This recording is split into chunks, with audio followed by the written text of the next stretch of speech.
सख्ती से वापस आने पर रायपुर में मीडिया से बातचीत में सीएम भूपेश बघेल ने बीजेपी पर निशाना साधा।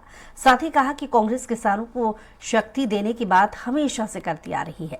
सीएम ने कहा कि 4 गारंटी हम दे चुके हैं। कर्ज माफी को लेकर किसानों में बड़ा उत्साह है। पिछली बार राहुल गांधी और प्रियंका गांधी ने गरीबों को आवास देने की घोषणा की थी, उसे भी हम पूरा करेंगे। जैसे पिछले समय हम लोगों ने किया था उसी तर्ज पे होगा। उसके बाद फिर शंका क्यों हो रही है? इसमें शंका फिर क्या है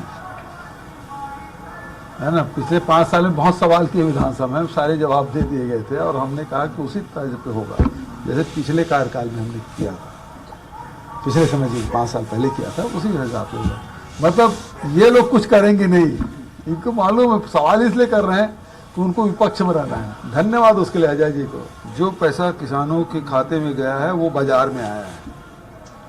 बड़े उद्योगपतियों को यदि पैसा देंगे तो वो बाजार में नहीं आता। आप 14.5 लाख करोड़ रुपया बड़े उद्योगपतियों को माफ कर दिया भारत सरकार ने। हिंदुस्तान के अर्थव्यवस्था में क्या उसका असर पड़ा? लेकिन छत्तीसगढ़ में हमने माफ किया किसानों का, उसका असर छत्तीसगढ़ के व्यापार व्यवसाय में पड़ा, उसके जीवन में पड़ा है। ये दोनों अर्थव्यवस्था में बहुत अंतर है।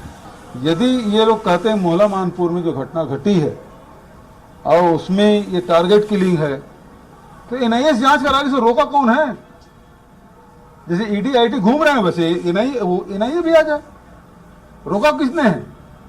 राजनीति ना करे, जो सही है वो जो तथ्य है उसके हिसाब से जांच होना चाहिए, सच्चाई सामने आना चाहिए। जांच चाहे छत्तीसगढ़ की सरकार करे, यहाँ की पुलिस करे या एनआईए करे। चौथी घोषणा, पहला जाति जनगणना, दूसरा 20 क्विंटल धान, तीसरा 17.5 लाख आवास और चौथा आज किसानों का कर्ज माफ। 4 घोषणाएं अभी तक के, 4 गारंटी, 4 घोषणाएं ये हुआ और किसानों में जबरदस्त उत्साह देखने को मिल रहा है। अरुण साहू जी, मैं उसका भी निकालवा लेता हूँ कितना कर्ज माफ हुआ है और अभी कितना कर्ज लिया है, कितना माफ होगा वो भी बता दूंगा मैं।